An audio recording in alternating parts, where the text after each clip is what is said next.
Meus irmãos, nós vamos começar a nossa aula. Me confirmem se vocês estão me ouvindo bem.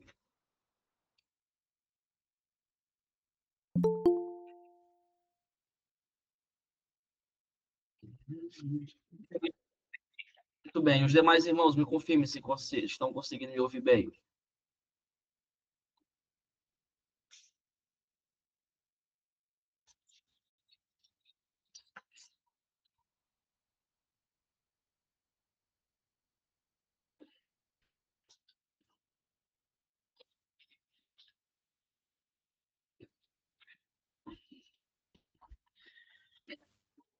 A lição que nós vamos estudar hoje é a lição de número 5 da nossa revista, que tem por assunto a verdade que liberta, tá bom? Eu vou repetir. O assunto da nossa lição deste domingo, a lição de número 5, tem por assunto a verdade que liberta. Essa lição, ela vai apresentar Jesus como sendo a verdade de Deus. E ela vai mostrar que Jesus, como sendo a verdade, ele aparece em 3 situações diferentes. No primeiro ponto, Jesus é mostrado como a verdade em Jerusalém. No segundo ponto, ele é mostrado como a verdade diante dos escribas e fariseus. E no terceiro ponto, ele é mostrado como a verdade que liberta o pecador. Tá bom? Então, basicamente, a nossa lição vai trabalhar o conceito bíblico de que Jesus é a verdade de Deus. Jesus, ele se apresenta assim, como sendo a verdade. Jesus diz que ele é o caminho e a verdade. Jesus se apresenta assim, como sendo a verdade. Além disso, João, no seu evangelho, vai dizer que Jesus é o Verbo de Deus. O sentido de verbo é o mesmo de verdade. A ideia de verbo é que Jesus, ele é a expressão da verdade. Jesus é aquele que revela os desígnios, a vontade de Deus, os planos de Deus para as nossas vidas. Então, Jesus Cristo, ele é, de forma assim muito ampla, apresentado nas Escrituras como sendo a verdade. Então, nós vamos ver esse conceito de verdade em pelo menos 3 áreas, como a nossa lição apresenta, tá bom? Então, eu vou começar lendo o primeiro ponto da nossa lição. Jesus, a verdade em Jerusalém. O primeiro subponto diz assim: da Galileia para Jerusalém. O capítulo 7 do Evangelho de João revela que Jesus estava na Galileia e não se dirigia a Jerusalém, pois os judeus planejavam matá-lo. Apesar dos conselhos dos seus irmãos para que subisse a Jerusalém, Jesus tinha plena consciência de que não era sob a influência deles que ele iria à Cidade Santa, mas sob a orientação do Pai. Assim, em obediência ao Pai, em todas as situações, Jesus subiu discretamente a Jerusalém durante a festa dos tabernáculos, ao afirmar que o seu tempo ainda não havia chegado. Jesus referiu-se ao momento em que se entregaria aos seus inimigos e seria crucificado, morto e sepultado para cumprir a justiça divina, abre aspas. Eis que vamos para Jerusalém, e o Filho do Homem será entregue aos príncipes dos sacerdotes e aos escribas, e condená-los-ão à morte. Tá bom? Então, eu coloquei aqui um material, está, eu acredito que aparecendo para todos vocês aqui ao lado. Nesse material, eu estou destacando aquilo de mais relevante para nós comentarmos sobre o primeiro subponto da nossa lição. Eu coloquei aí no primeiro subponto, a letra A nos diz assim: ele não se dirigiu a Jerusalém, pois os judeus queriam lhe matar. A primeira consideração que eu faço é que os judeus estavam aguardando um momento oportuno para matá-lo. Desde muito cedo, quando o Senhor Jesus ele começa a pregar o evangelho, pregar a verdade, quando ele começa a confrontar os fariseus, quando ele começa a se apresentar como sendo igualmente Deus, os fariseus começam a perceber que Jesus era um problema, perceber que Jesus era, assim, um atrapalho. Até então, os fariseus eles estavam muito confortáveis, eles estavam ali atuando livremente, eles eram vistos como sendo pessoas assim dirigidas por Deus, como sendo representantes de Deus, e todo mundo acreditava nisso. Até que Jesus aparece e começa a pregar contra os fariseus. Jesus, como um profeta, ele começa a questionar os fariseus e até a dizer que eles eram pessoas mais superficiais, a dizer que eles gostavam de aparência.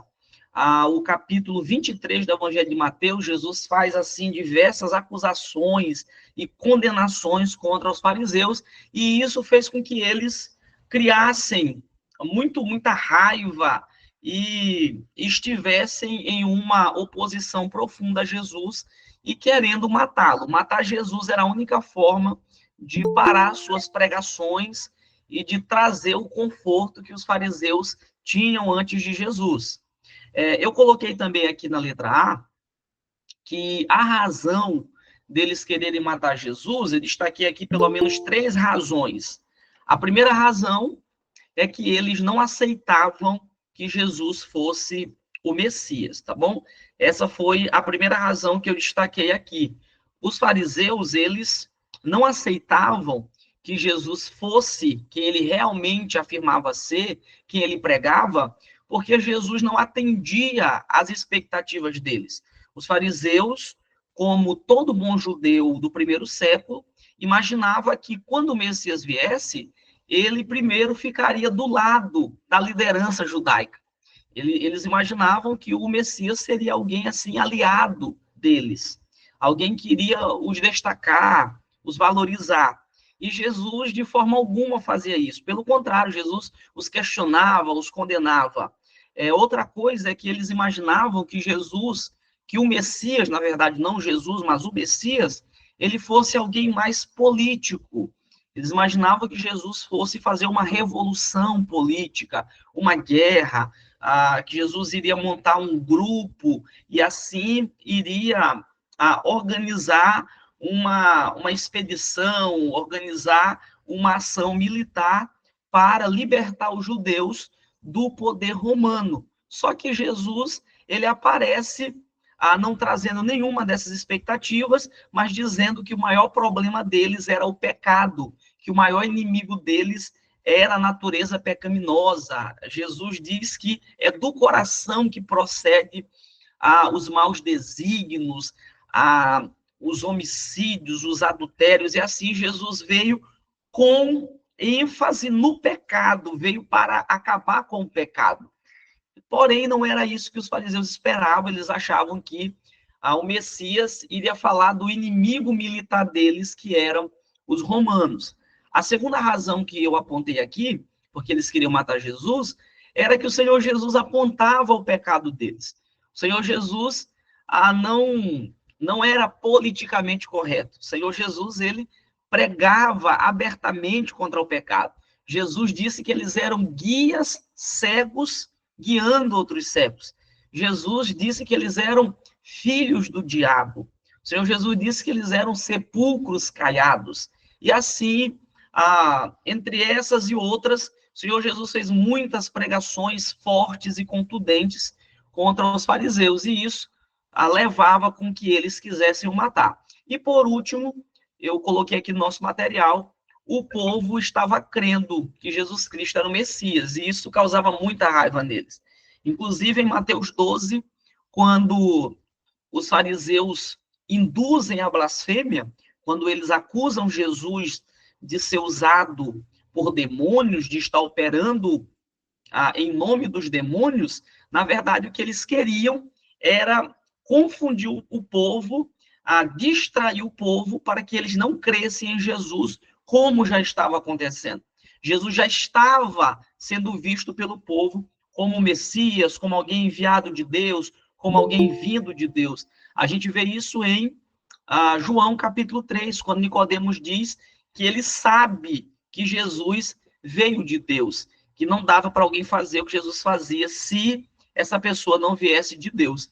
Então, já havia uma credibilidade por parte das pessoas em relação a Jesus, e isso causava muita raiva nos fariseus, e eu coloquei aqui como sendo uma das razões porque eles queriam matar Jesus. Eu acredito que os irmãos talvez poderiam apontar outras razões, e existem outras razões, mas eu destaquei aqui apenas essas três, tá bom?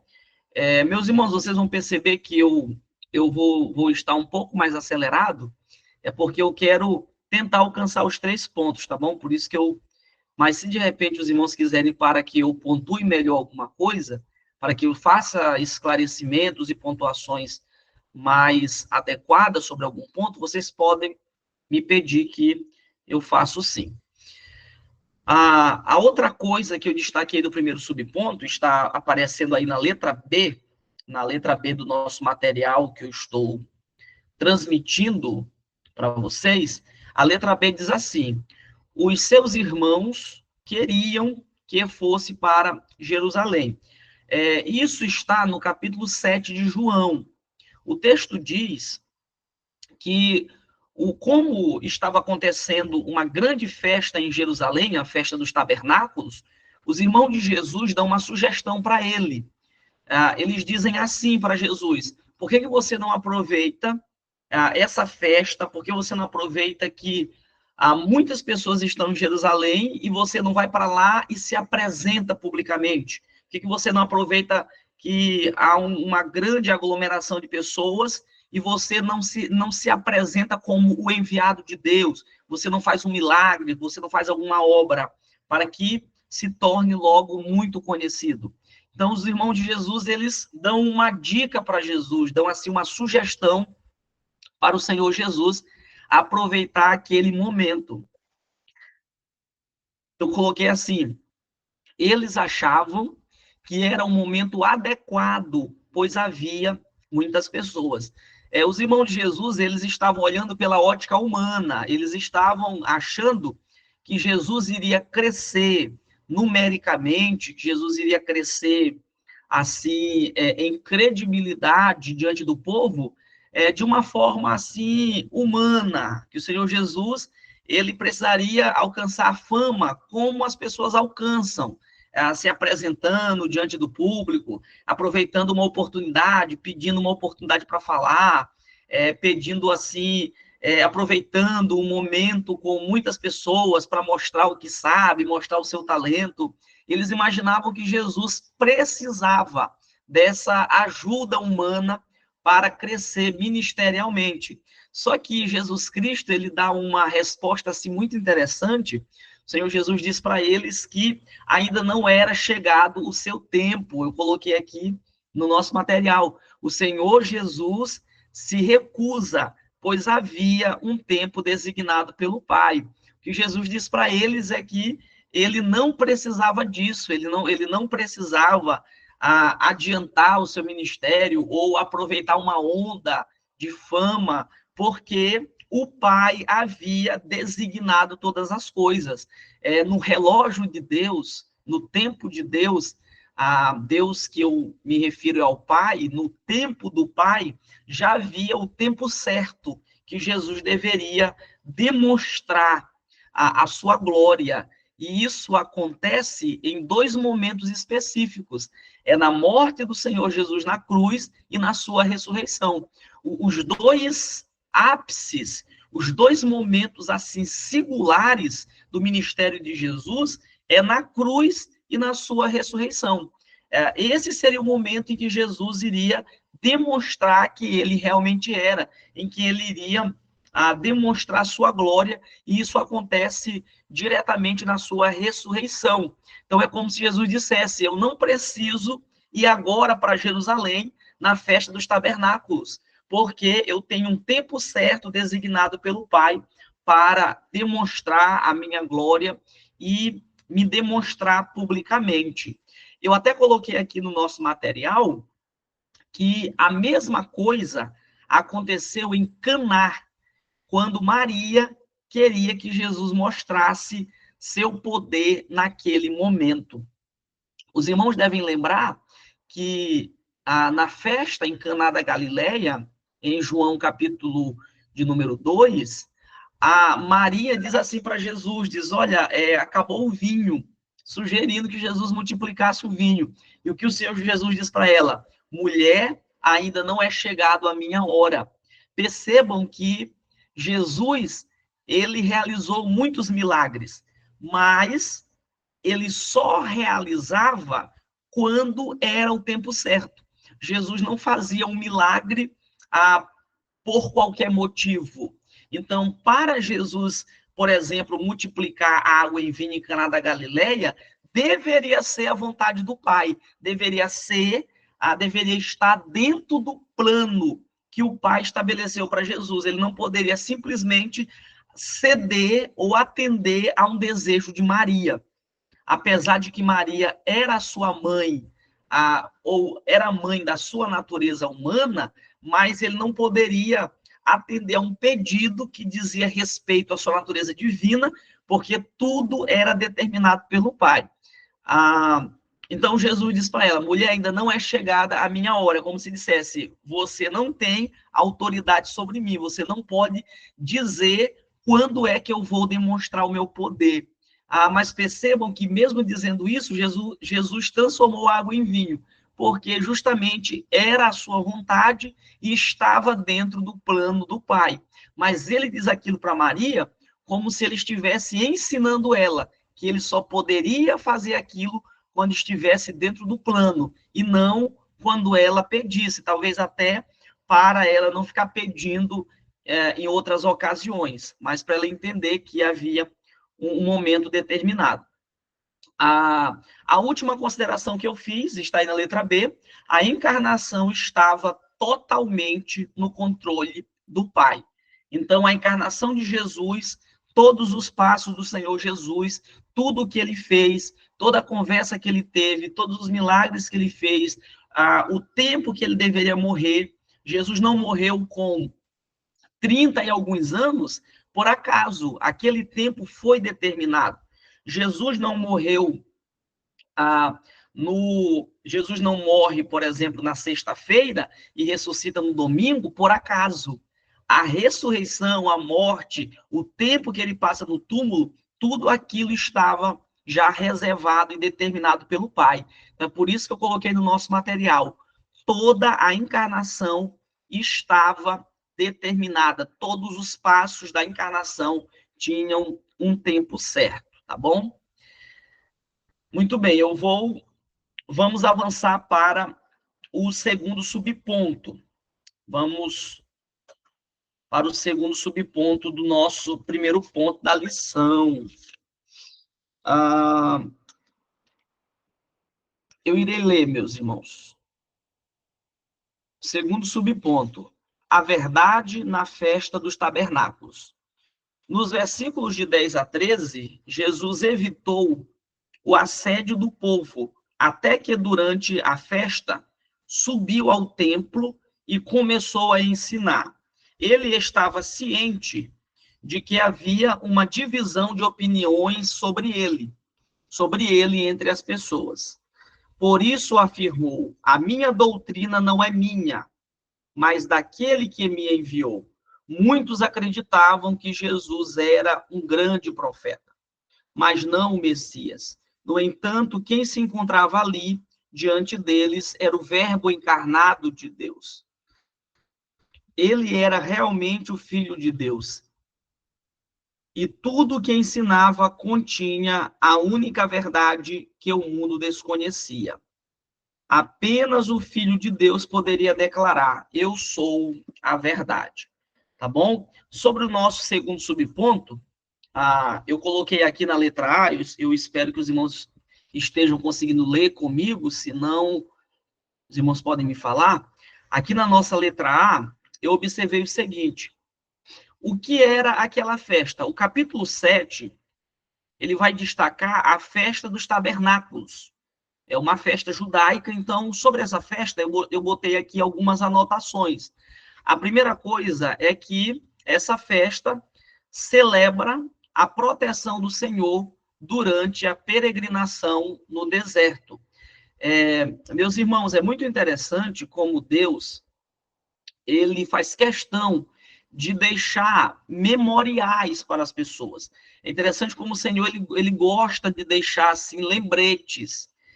Tudo que ele faz, ele gosta de que nós tenhamos alguma coisa para nos lembrar, porque ele, melhor do que ninguém, sabe que o nosso coração é muito esquecido. Nós facilmente esquecemos as providências do Senhor em relação à nossa vida. Então, para que os judeus nunca esquecessem que durante 40 anos o Senhor os guardou no deserto, que durante 40 anos o Senhor os livrou dos povos inimigos, o Senhor os deu comida, maná, codornizes, que durante esses 40 anos o Senhor, durante o dia, estava como uma coluna, como uma nuvem, os dando sombra, e durante a noite ele estava com uma coluna de fogo os aquecendo. Então, para que eles nunca esquecessem toda a bondade de Deus, o Senhor ordenou que eles realizassem anualmente a festa dos tabernáculos, tá bom? Então, o objetivo dessa festa era para nunca esquecer do que o Senhor fez durante o deserto, durante a peregrinação dos judeus. A segunda coisa que eu coloquei aí no nosso material era que também era celebrado os resultados das colheitas. Por isso também é chamada de festa das colheitas. Uma outra coisa que essa festa servia era para agradecer ao Senhor por toda a colheita, por tudo que eles plantaram e cresceu, e eles puderam colher e comer e vender e saciar a sua fome. Então, essa festa também tinha esse objetivo, ser um momento de ações de graças, um momento de louvor a Deus pelas bênçãos dado por meio das colheitas. E eu coloquei aqui que durante essa festa eles faziam tendas e ofereciam sacrifícios de novilhos. Então, durante essa festa, os judeus eles faziam algumas cabanas, e cabanas de palha ou dos materiais que eles tinham, e eles ficavam ali dentro das tendas, das cabanas, justamente lembrando que assim que era durante o deserto. No deserto, eles faziam tendas temporárias, eles ficavam debaixo dessas tendas para poder dormir, para poder as mulheres terem alguma privacidade, os casais terem alguma privacidade. Então, como acontecia assim no deserto, eles ficavam em tendas, então, durante essa festa, a festa dos tabernáculos, eles repetiam isso, faziam tendas e ficavam ali apenas simbolicamente para lembrar do período que eles estavam no deserto. A segunda coisa que eu destaco desse segundo subponto, está aí na letra B, a segunda coisa, é que é dito na lição, falado, que havia muitas divisões sobre Jesus. Eu coloquei o seguinte: essas pessoas tinham muitas opiniões sobre Jesus, pois ele não correspondia à noção de Messias da época. Eu já falei um pouco sobre isso no ponto anterior, mas o que acontece? Os judeus, eles esperavam um Messias de uma forma totalmente diferente do que Jesus era. A gente chama isso de esperança messiânica. A esperança que eles tinham sobre como o Messias seria, sobre o que o Messias pregaria, era, assim, algo totalmente diferente de Jesus ou do que Jesus fazia. Como eu falei, eles esperavam um Messias mais político, um Messias mais interessado em questão geográfica, em posse de terra, um Messias que iria defender a terra deles, que iria tomar o que Roma levou, um Messias que iria colocar um trono e sentar nesse trono. Então, eles esperavam tudo isso de um Messias mais político, mais militar. Porém, Jesus, quando aparece, ele não tem essas pretensões. Inclusive, uma vez, Jesus é perguntado para o discípulo de Jesus, se Jesus pagaria imposto. Na cabeça dos judeus, o Messias nunca pagaria imposto. O que é que o Messias iria dizer na cabeça deles? Ele dizia, olha, eu não vou pagar imposto porque César é um ladrão, César está aprisionando nosso povo, eu não vou pagar imposto para ninguém que está fazendo isso. Então, eles esperavam que Jesus reagisse assim. Porém, Jesus paga o imposto. O Senhor Jesus não é contra, ele diz, dai a César o que é de César, dai a Deus o que é de Deus. Então, o Senhor Jesus, ele não tem essa pretensão, esse lado que eles esperavam. E isso fez com que eles tivessem, assim, muita confusão ou muita dificuldade de saber quem Jesus era. Eles olhavam para Jesus e o que diziam? Não, esse aqui, ele não é o Messias, porque o Messias vai fazer isto ou aquilo. Aí já vinha outro e dizia, não, eu acho que ele é o Messias porque ele está pregando a verdade. Aí o outro já vinha e já dizia, não, ele é o Messias porque ele faz muitos milagres. Outro já dizia, ele é o Messias porque ele é misericordioso. E assim, havia muita confusão. Inclusive, em Mateus 16, Jesus pergunta aos discípulos, o que os homens dizem que eu sou? Os discípulos dizem, Senhor, eles dizem que o Senhor é João Batista, que o Senhor é Elias, que o Senhor é Jeremias, ou alguns dos profetas. Então, havia uma confusão muito grande sobre a identidade de Jesus.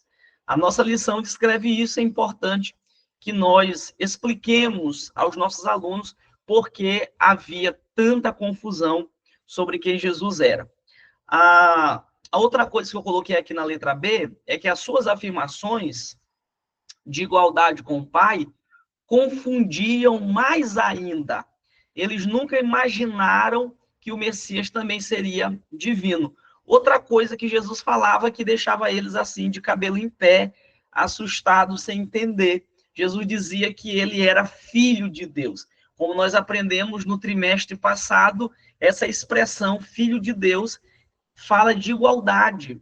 Quer dizer que Jesus é tão divino quanto o Pai, que Jesus tem os mesmos atributos que o Pai. Então, quando Jesus se apresentou assim, aí que eles ficaram confusos, porque não havia essa ideia de que o Messias era Deus também, de que o Messias era homem e Deus ao mesmo tempo. O que eles esperavam era que o Messias fosse apenas um homem, um profeta, um líder, um rei, mas que ele seria divino, isso foi uma confusão. Inclusive, eles disseram que Jesus estava louco, disseram que Jesus estava endemoniado, porque ele afirmava ser filho de Deus. Então, essa afirmação de Jesus, a ideia que eles tinham sobre os judeus, a forma com que Jesus agia, fazia com que eles tivessem muita dificuldade e tivessem muitas opiniões diferentes sobre Jesus. A outra coisa que eu observei sobre, está aí na letra C, sobre o segundo subponto, é que as pessoas, elas questionaram a sabedoria de Jesus. A nossa lição diz isso. Eu coloquei assim, as pessoas e os judeus maravilharam-se, dizendo, como sabe estas letras, não as tendo aprendida? Jesus, inicialmente, ele diz que não vai para Jerusalém. Ele não ouve o conselho dos seus irmãos, inicialmente. Mas depois, ele vai secretamente, ele vai sem chamar atenção. Quando Jesus chega em Jerusalém e começa a ensinar, as pessoas que começam a ouvir Jesus ficam assim espantadas com a sabedoria de Jesus, com a forma com que Jesus falava, com a maneira com que ele se expressava. E por que elas ficaram espantadas com Jesus? Porque o nosso Senhor, ele não continuou os seus estudos com o rabino. Jesus, ele estudou ali, ele foi alfabetizado na escola judaica, ele deve ter estudado até os seus 12 ou 13 anos, que é a idade média para o estudo de base de um judeu, e depois dos seus 12, 13 anos, Jesus ele vai desenvolver uma atividade, ele começa a trabalhar na carpintaria com José. Então, Jesus ele não teve, assim, um acompanhamento de um rabino, ele não foi instruído por um rabino. Paulo, por exemplo, ele recebeu ali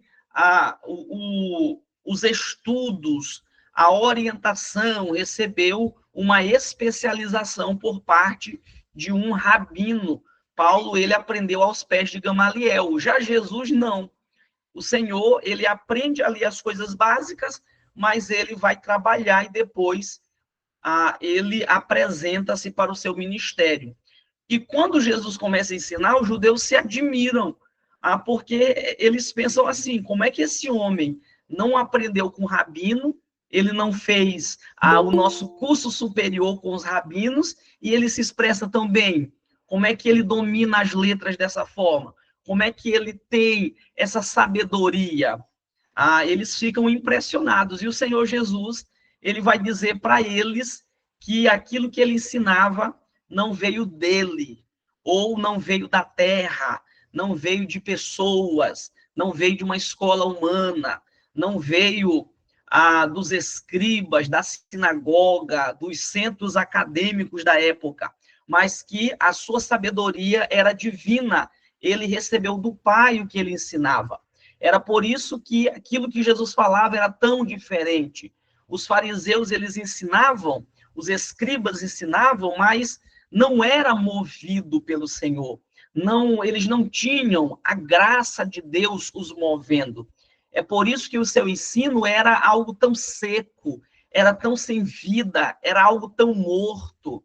Inclusive, em Mateus capítulo 8, quando Jesus termina o Sermão do Monte, aqueles que ouvem a pregação do Sermão do Monte fazem uma pergunta: quem é este homem? Como este homem ensina com autoridade? Este homem ensina de uma forma muito viva, muito diferente do que os escribas e fariseus costumam ensinar.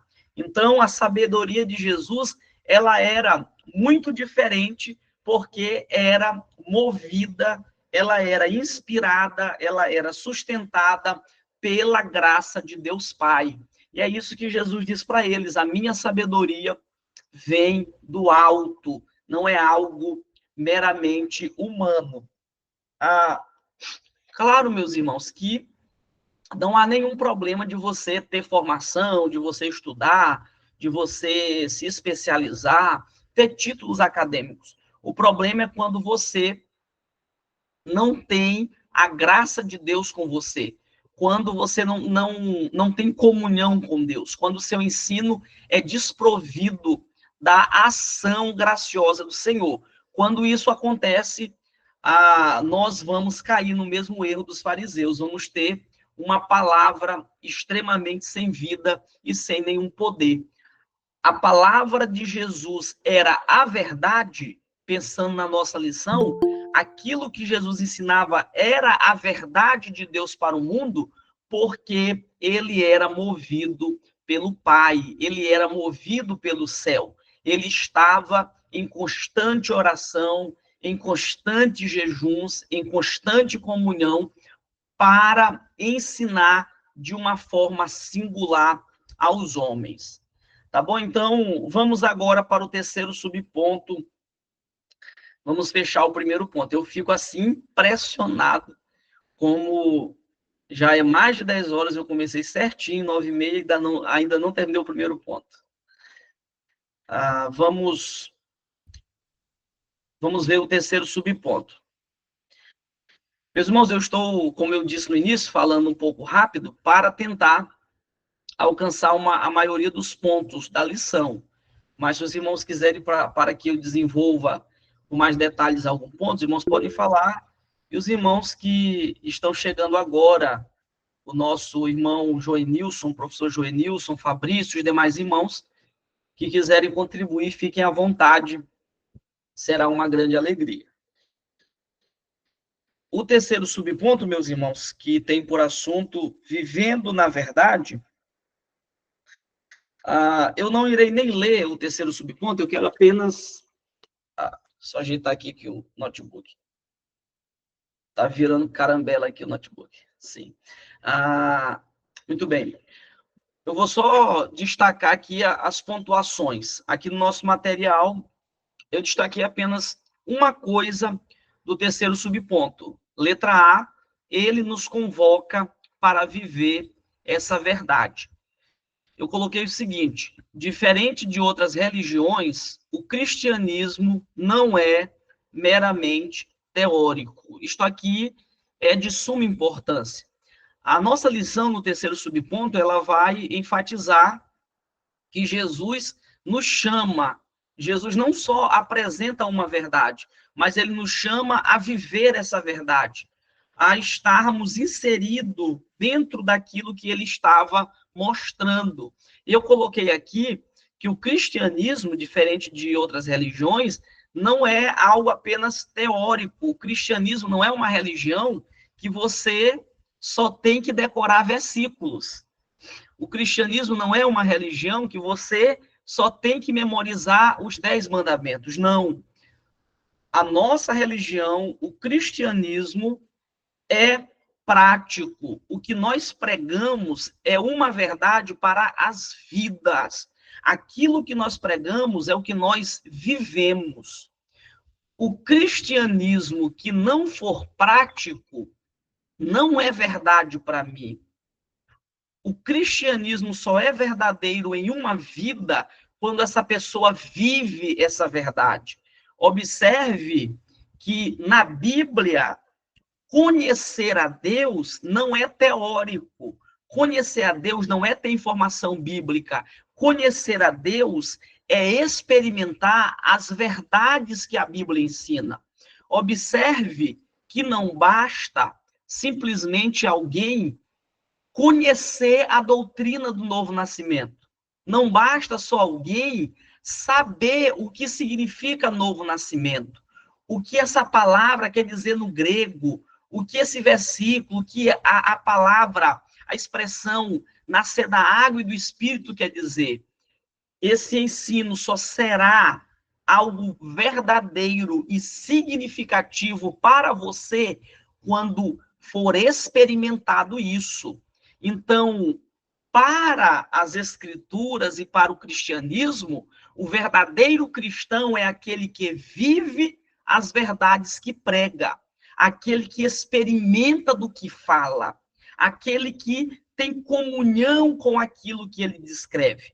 Não existe maior contradição do que alguém falar sobre Deus e não experimentar o que ele fala.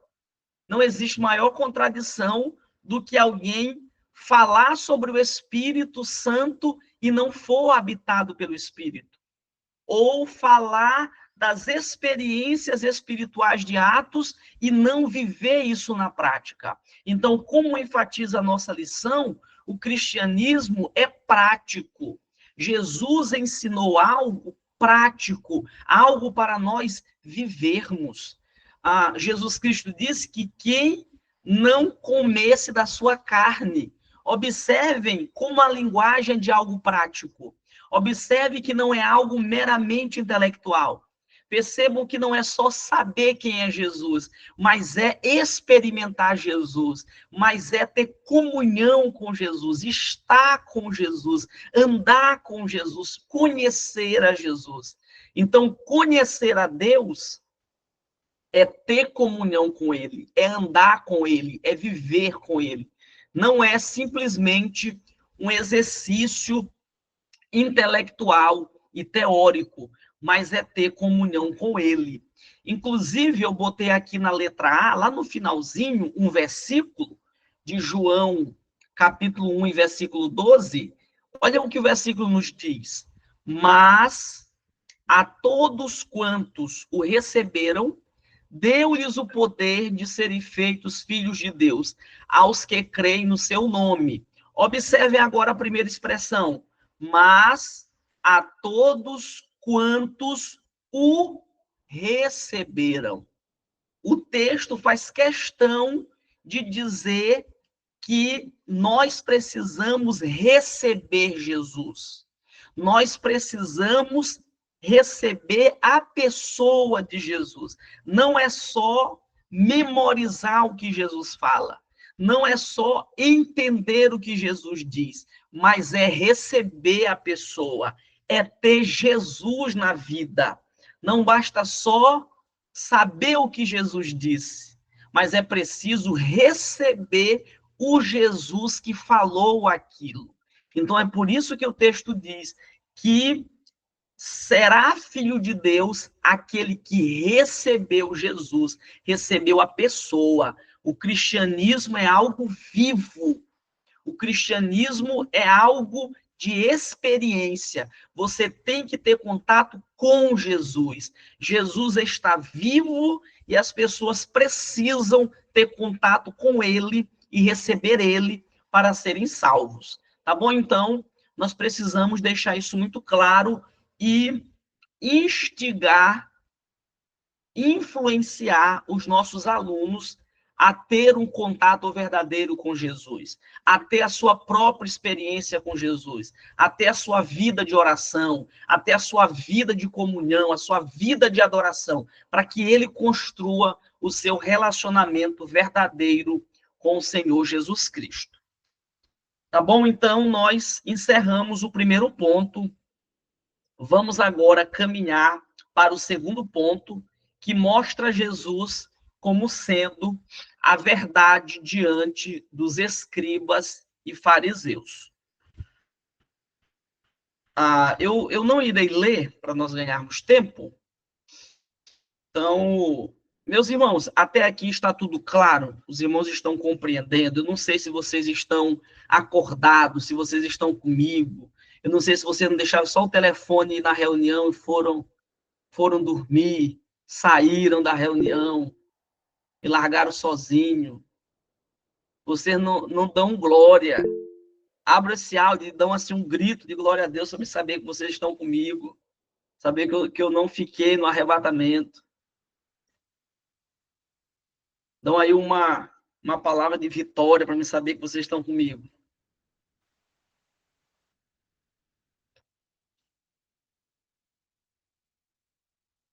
No nosso segundo... Glória a Deus. Ah, Pode ser. ô, irmão, Pai do Senhor, Pai do Senhor. muito obrigado por saber que eu não estou sozinho nesse mundo. Amém. Muito bem, então vamos continuar. No segundo ponto, Jesus é apresentado como a verdade diante dos escribas e fariseus. No primeiro subponto, é destacado o episódio da mulher adúltera. Lembrando, meus irmãos, que tudo que eu estou destacando é o que está na lição. Eu li a lição, destaquei os pontos que eu considerava mais relevantes e joguei aqui para o nosso material. Cada letra dessa é uma frase da lição, é algo sobre o que a lição está dizendo. Tá bom? Então, no primeiro subponto, a nossa lição destaca que Jesus ele contrariava a lei. Isso era uma acusação contra Jesus. Eles diziam que Jesus ele era um descumpridor da lei, que Jesus ele não obedecia à lei. Tá bom? Então, diante dessa acusação de que eles diziam que Jesus não obedecia à lei, é que eles levam aquela mulher adúltera. Então, por que eles levaram uma mulher até Jesus? Eles queriam provar que Jesus não obedecia à lei. Porque o que eles pensaram? Se ele realmente obedece à lei, ele vai mandar apedrejar ela. Agora, se ele disser que não vai apedrejar, é a prova que nós precisamos de que Jesus não obedece à lei. Então, eu coloquei aí no material. Aquela mulher foi levada como um teste para saber se iria cumprir a lei ou ser acusado de assassinato. Jesus tinha dois problemas com aquela situação. Se ele mandasse cumprir a lei, apedrejar a mulher, ele iria ser acusado de assassinato. Eles iam dizer, olha, esse homem aqui, ele participou da morte dessa mulher. Se Jesus não mandasse apedrejar ela, eles iriam acusar Jesus de não obedecer à lei de Deus. Eu coloquei aí no nosso material que o Senhor Jesus, ele nunca descumpriu nenhum dos mandamentos da lei. Pelo contrário, ele veio cumpri-los. Meus irmãos, é importante nós destacarmos algo aqui, que Jesus nunca descumpriu a lei, Jesus nunca quebrou nenhum dos mandamentos da lei. Eu já vi alguns irmãos afirmarem, acharem, que Jesus ele desobedecia a lei por causa da questão do sábado. Mas o que Jesus quebrava não era a lei de Deus, eram a tradição que os fariseus criavam. Por exemplo, não há nenhum mandamento na Bíblia que proíbe pegar espigas em um sábado. Não tem esse mandamento. Quando Jesus permite que os seus discípulos peguem as espigas no sábado, ele estava quebrando o quê? A tradição dos judeus que dizia que não podia. Mas o que a lei de Deus proibia era de trabalhar para si, era de fazer algum trabalho, tanto remunerado para ganhar dinheiro, quanto os seus afazeres no sábado. Mas não há nenhuma proibição para fazer o bem e para comer, não há essa proibição. Então, Jesus nunca quebrou nenhum mandamento da lei, nunca quebrou nenhum texto, nenhum mandamento. Isso é importante destacar. Jesus, ele veio e foi obedecer à lei. Ele veio como o nosso substituto fazer aquilo que nós não conseguimos, que é obedecer perfeitamente à lei de Deus. Se Jesus tivesse quebrado algum mandamento, ele não poderia ser o nosso substituto, porque ele teria pecado e ele não seria mais inocente. Então, isso é até uma heresia, dizer que Jesus quebrou uma lei, porque aí ele teria pecado. Então, se Jesus não quebrou nenhum mandamento, por que ele não mandou apedrejar a mulher adúltera? Nós vamos ver isso agora. Eu coloquei assim no material. Ao invés de descumprir a lei, ele mandou cumprir sobre todos, mostrando que todos estavam errados em algo. Observem que Jesus, ele não descumpriu a lei. Ele disse para eles, vocês podem apedrejar ela, vocês podem fazer o que a lei diz. Só que Jesus faz o seguinte, ele pega a lei que eles estavam usando contra a mulher e diz assim, mas tem um detalhe, vocês só podem jogar a pedra nela, como manda a lei, se vocês também não estiverem em pecado. Se vocês também não errarem. Se vocês não estiverem com algum pecado escondido. Como Jesus conhecia o coração deles, como Jesus sabia da vida deles, o Senhor Jesus usou a lei contra eles. Percebam que Jesus não descumpriu a lei. O que ele falou, em outras palavras, foi o seguinte, a mesma lei que manda apedrejar ela, manda vocês também mudarem de vida. Então, só vai poder jogar pecado nela quem estiver com a vida transformada, quem estiver bem, quem estiver em comunhão. E aconteceu que todos eles tinham alguma falha, que todos eles tinham algum erro, tá bom? Então, não deixe nenhum dos seus alunos achar que Jesus ali estava descumprindo a lei, a dizer que Jesus estava, por causa do amor, livrando aquela mulher. Enquanto a nova aliança não foi iniciada, nenhum dos mandamentos da lei poderia ser descumprido. Então, como aquela mulher ainda estava na antiga aliança, Jesus não havia ainda morrido e ressuscitado, então a lei tinha que ser cumprida. A diferença foi que Jesus disse o seguinte, a lei que vocês estão usando contra ela tem que ser usada contra todos. Então, vocês só poderão fazer isso se vocês também não estiverem errados. E o que aconteceu é que eles admitiram que o pecado dela era o adultério, mas eles tinham outros pecados também, e assim eles não apedrejaram ela, tá bom? Mas o Senhor Jesus, ele não descumpriu a lei. Falando, sim, eu coloquei aqui no nosso material, eu coloquei que a lei revelava todos os pecados, inclusive aqueles que estavam escondidos secretamente. Aqueles homens estavam achando que a lei só servia para mostrar pecados externos, que só servia para mostrar adultério, assassinato, mas Jesus mostrou que a lei também revela o pecado do coração. Então, o Senhor Jesus usou a lei para mostrar que o coração deles também estava cheio de pecado, que eles também eram adúlteros no coração, que eles também eram imorais e, portanto, estavam em pecado, assim como a mulher. Jesus não estava inocentando aquela mulher. Ele não estava dizendo que o adultério dela não era pecado, não. O que ele estava dizendo é que tanto a multidão quanto a mulher eram pecadores. E todo mundo precisava ser perdoado e todo mundo precisava mudar de vida. Era isso que ele estava mostrando. Ele não estava anulando a lei de forma alguma. Inclusive, eu destaquei aqui na letra B, que ele revelou a consciência de nossas falhas. É isso que a nossa lição diz, que o Senhor Jesus revelou a consciência das nossas falhas. Observem, o pecado não deve ser combatido apenas em atos externos e visíveis, como os fariseus faziam. Observem que os fariseus, eles olharam o pecado da mulher adúltera, mas não conseguiam olhar o seu próprio pecado. Eles conseguiam olhar o cisco que estava no olho de uma pessoa, mas não conseguiam olhar o trave que estava nos seus olhos. Então, eles não verificavam a realidade do seu pecado. E a verdade que Jesus trouxe, o ensino de Jesus, é que o pecado, ele começa no coração e se expressa por vias físicas, se expressa de forma externa.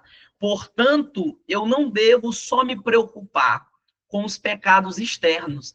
Eu não devo só me preocupar com aquilo que eu faço fisicamente, mas todos nós devemos olhar para a condição do nosso coração.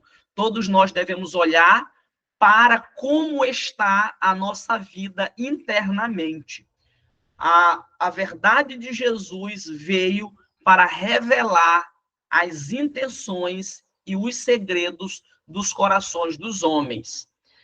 Eu coloquei assim: o verdadeiro salvo é aquele que luta contra todo tipo de pecado, e especialmente os do coração. O salvo, o verdadeiro santificado, é aquele que luta contra todo tipo de pecado. É aquele que está lutando contra o adultério físico, mas também está lutando contra os desejos secretos do coração, contra a avareza, contra o egoísmo, contra o orgulho. Não existe santificação se o pecado está reinando no meu coração, se o pecado está me dominando secretamente. Não existe um verdadeiro salvo que só se preocupa com o que é externo, que só se preocupa com a sua roupa, que só se preocupa com o que fala, que só se preocupa com o que faz. Mas o verdadeiro salvo é aquele que está examinando a sua vida, tanto externamente quanto internamente, tanto o que fala quanto o que pensa, porque a verdade do evangelho nos transforma de dentro para fora, nos transforma internamente e externamente. Sobre o nosso segundo ponto da nossa lição, eu destaquei o seguinte, meus irmãos. Sobre o nosso segundo ponto, eu destaquei só uma coisa que a nossa lição fala. Só um instante para me tomar água aqui.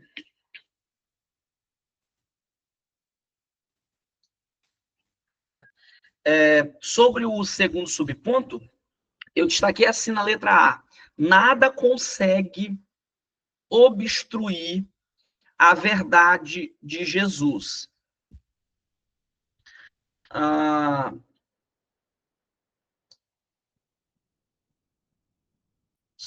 Deixa eu só verificar aqui se eu esqueci de destacar um ponto.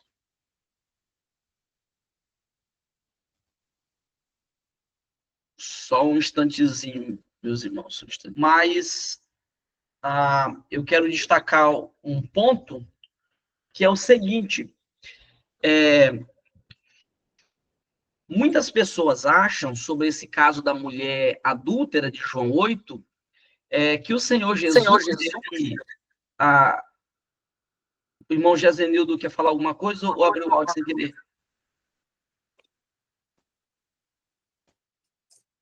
Tudo bem. Sobre a mulher adúltera, muitas pessoas acham que Jesus estava proibindo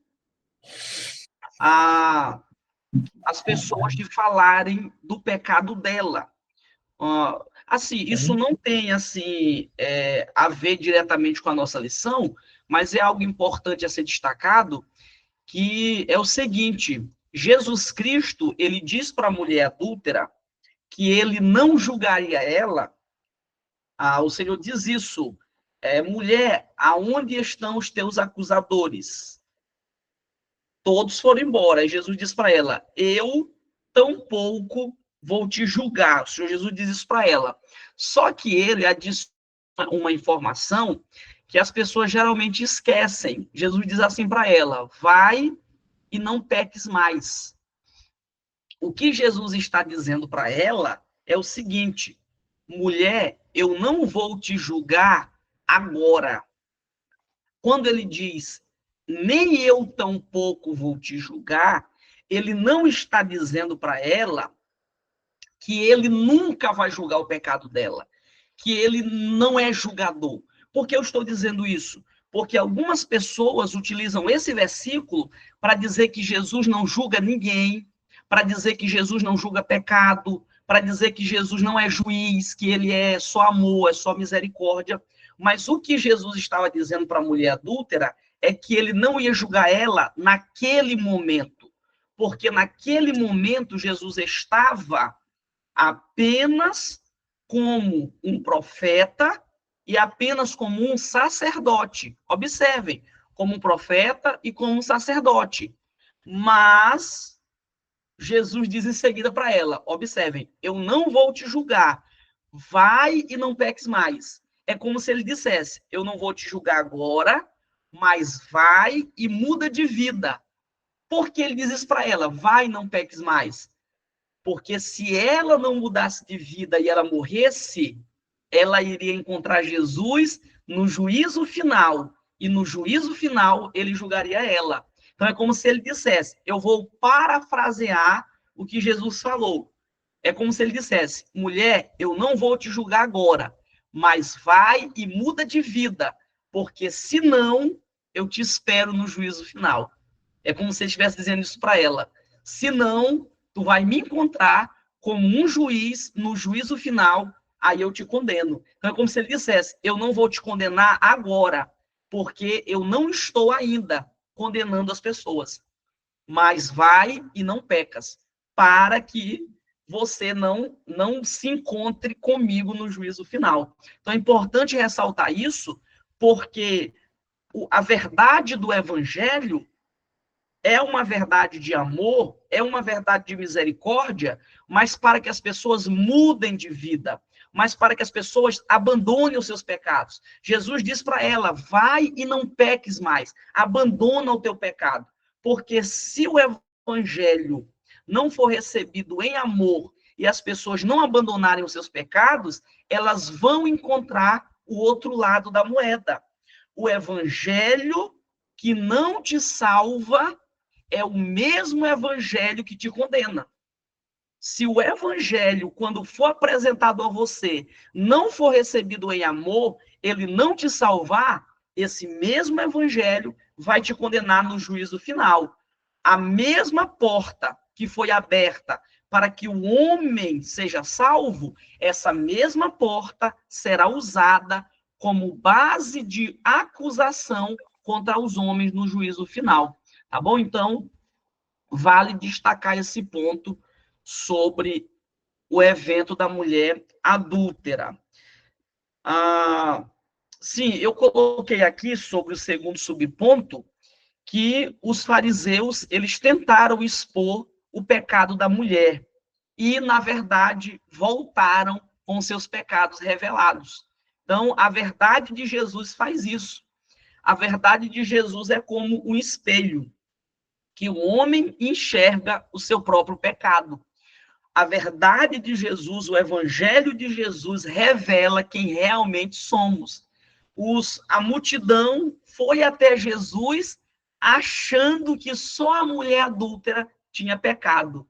Quando Jesus expôs o evangelho que revela o pecado do homem, eles voltaram dizendo: nós também somos pecadores. E, meus irmãos, a verdadeira pregação do evangelho é essa, é aquela que mostra que eu sou pecador. Se nós ouvirmos uma pregação do evangelho e não voltarmos para casa querendo ser mais crente, reconhecendo as nossas falhas, sabendo que precisamos melhorar, isso mostra que não foi o evangelho pregado.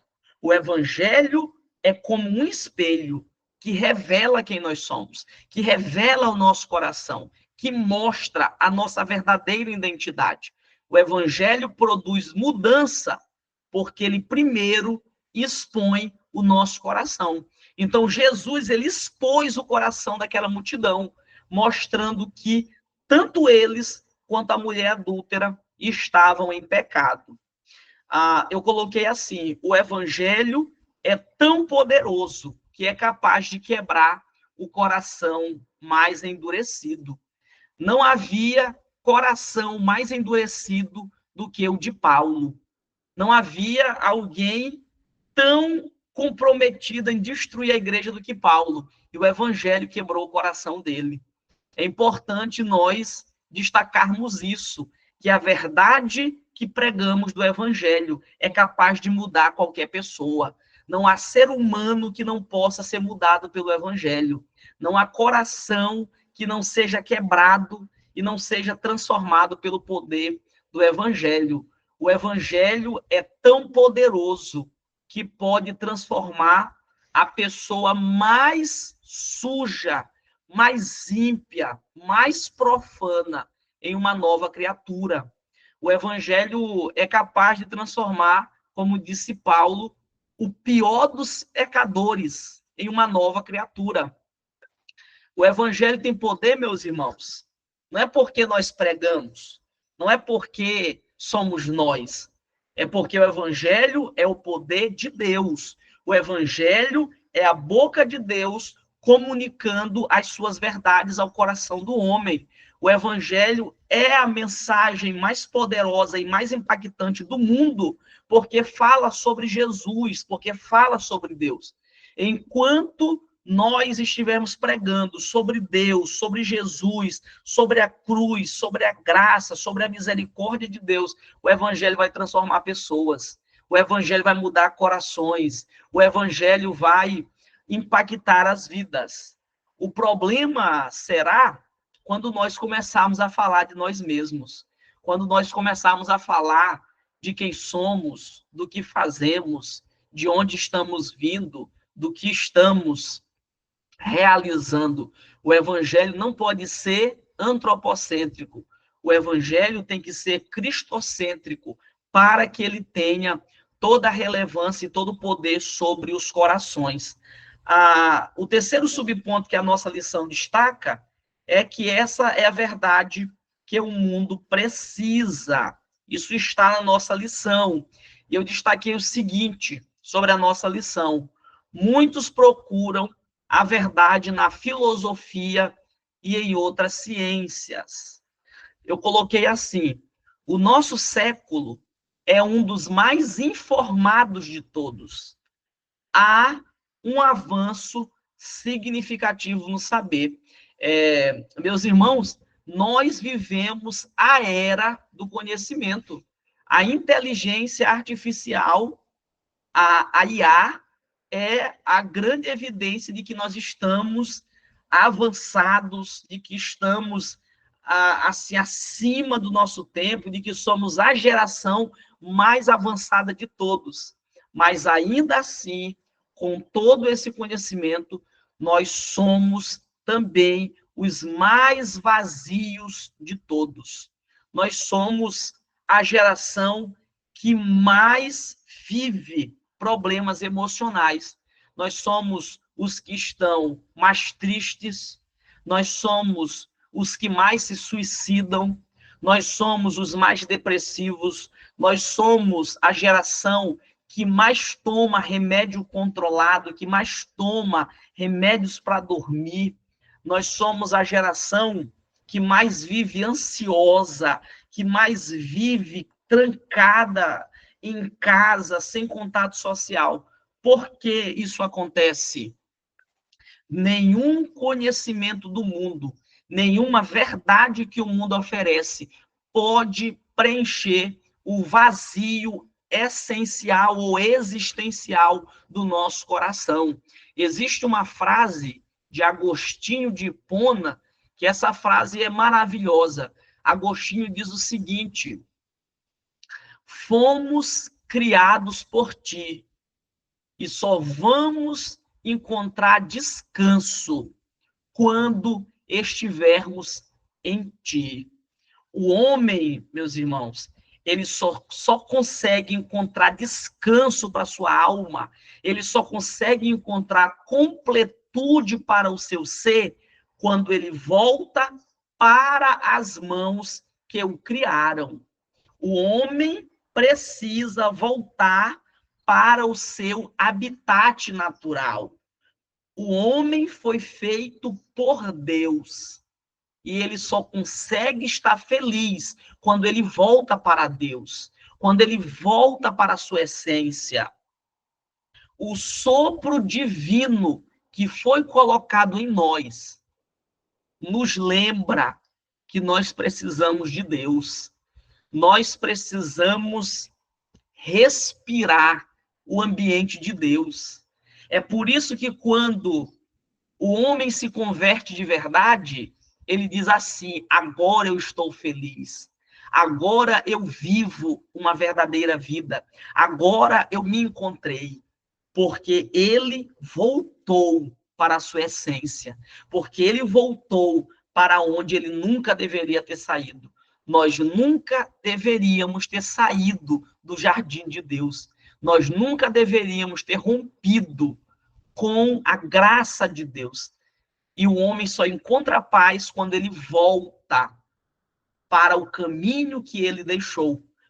Quando ele volta para os braços que um dia o criaram, aí ele encontra a felicidade. Então, o homem pode ser especialista, mestre, doutor, pós-doutor, pode ter todas as titularidades, todos os reconhecimentos humanos, mas se ele não tiver Jesus Cristo em sua vida, ele é um vazio, ele é alguém necessitado, pobre e miserável. Essa pessoa, meus irmãos, ainda que ela pareça estar bem, ainda que ela pareça ser realizada, se ela não tiver Jesus, essa pessoa tem um grande vazio no coração dela, que nenhum saber, que nenhuma ciência pode substituir. Nada paga o prejuízo de viver longe de Deus. Nada paga o prejuízo de viver uma vida vazia, sem a presença de Deus. Então, eu coloquei aqui, na minha última consideração, a completude não está na prosperidade financeira e nem na ausência de problemas. Tem muita gente que pensa o seguinte: eu vou ser feliz quando eu ter dinheiro. E outros dizem assim: eu vou ser feliz quando eu não tiver problemas. a felicidade, a verdade que traz felicidade não está nem em ter dinheiro, nem em não ter problemas. Quem de fato tem a verdade que liberta, quem de fato tem o Senhor Jesus Cristo, que é a verdade de Deus, essa pessoa pode não ter dinheiro, essa pessoa pode ter problemas, mas ela será completa, mas ela será feliz. O grande exemplo é o apóstolo Paulo, que disse: eu já estou acostumado com a fome, eu já estou acostumado com a falta, eu já estou acostumado a não ter dinheiro e a ter problemas. Mas o que Paulo diz, tudo posso naquele que me fortalece. Paulo está dizendo que ele conseguia ter uma vida feliz, ele tudo poderia fazer nessa vida, porque ele tinha Jesus Cristo. Observe que Paulo não está dizendo tudo eu posso porque eu tenho dinheiro, tudo eu posso porque eu não tenho problema. Não, Paulo está dizendo tudo eu posso porque eu tenho Jesus Cristo. E não é tudo posso no sentido triunfalista, não é no sentido eu tudo posso conseguir, não é nesse sentido. É no contexto de eu posso viver, eu posso suportar esta vida, mesmo com problemas, mesmo com dificuldades, porque eu tenho Jesus. É isso que ele está dizendo. Eu posso suportar tudo nesta vida, porque eu tenho Jesus Cristo. Basicamente, é isso que Paulo nos ensina. Já o nosso terceiro ponto, eu não fiz muitas colocações, e vai ser até bom para que nós finalizemos a nossa aula agora. Então, sobre o terceiro subponto, a verdade que liberta, eu destaquei o seguinte: a mulher adúltera não foi apenas liberta da morte por apedrejamento, como muitos acham. Jesus apresentou a maior libertação quando disse: vai-te e não peques mais. Então, isto aqui é importante destacar. Jesus não apresentou para a mulher adúltera apenas uma verdade que livrou ela do apedrejamento. Jesus não tratou apenas daquele problema imediato dela. Jesus estava libertando ela do maior de todos os problemas, do maior de todos os entraves da vida humana, que é o aprisionamento no pecado. Então, a maior prova disso é que Jesus diz para ela: olha, mulher, eu estou te libertando deste problema, mas vai e não peques mais. Vai e luta contra o pecado, foge do pecado, porque o maior apedrejamento que ela pode sofrer é o apedrejamento eterno, da condenação eterna. Jesus não quer livrar ela só daquele problema temporário, mas queria livrar ela de toda a condenação que poderia vir contra ela. Nós precisamos dizer a mesma coisa aos descrentes que frequentam a nossa igreja. Quantos descrentes não vão à nossa igreja querendo apenas libertação de uma doença, querendo apenas libertação de um problema que surgiu, quando, na verdade, o maior aprisionamento deles, a maior necessidade deles, muitas das vezes, eles não estão interessados, que é a libertação do poder do pecado, que é a libertação da natureza pecaminosa, do aprisionamento espiritual que o pecado, que os demônios, que o mundo causa sobre as pessoas. Então, nós temos que apresentar um evangelho que não só resolve problemas do contexto imediato, problemas do dia a dia, mas um evangelho que resolve o problema eterno, o problema da salvação. Então, a verdade que Jesus apresenta, ela liberta o homem de todo o tipo de amarração espiritual, de condenação espiritual, de problema espiritual. Aquele que recebe Jesus, recebe a libertação de todo tipo de condenação. É por isso que Paulo diz em Romanos 8 e versículo 1, agora, pois, nenhuma condenação há para os que estão em Cristo Jesus. Então, estar em Jesus é ser liberto de todo tipo de condenação. E para terminar o nosso estudo, eu quero destacar o segundo subponto, que eu coloquei o seguinte: o evangelho não somente perdoa os pecados, mas liberta do poder do pecado. E isso é uma diferença significativa e que nós temos que ensinar aos nossos alunos. O Senhor Jesus, ele não só perdoa os pecados. Jesus Cristo não só apaga as nossas iniquidades, mas Jesus nos livra daquilo que nos aprisiona. Por que que é possível viver uma vida em santificação? Por que que é possível resistir ao mundo? Porque o poder que o pecado tinha sobre a nossa vida foi cancelado quando aceitamos a Jesus. Então, o Senhor Jesus não apaga só as nossas iniquidades, mas ele também nos liberta, nos desprende. Isso que redenção significa. Ele nos compra, ele nos resgata. Ele nos resgata do quê? Do poder que o pecado exercia sobre a nossa vida.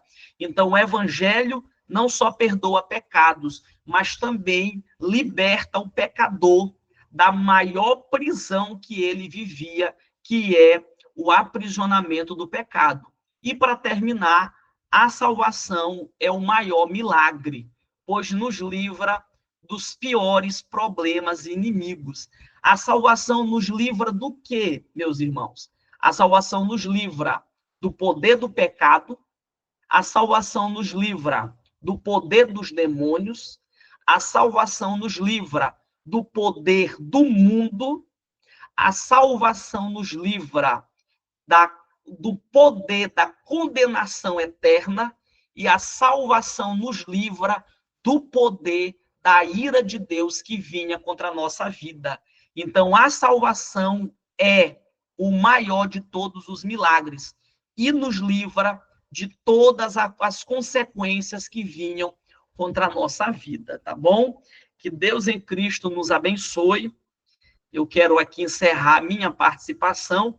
Eu quero pedir que o nosso irmão Gesenildo faça a oração final.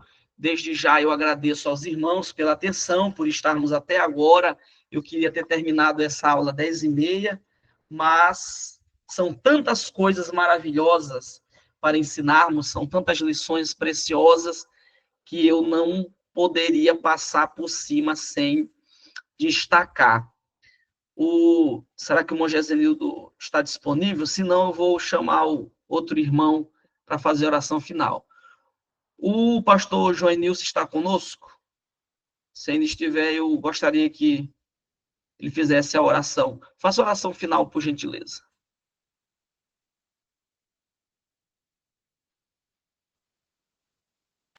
A paz do Senhor, meus nobres. Pai do Senhor. A voz está diferente. Peguei aí uma virose, se recuperando. Vamos orar.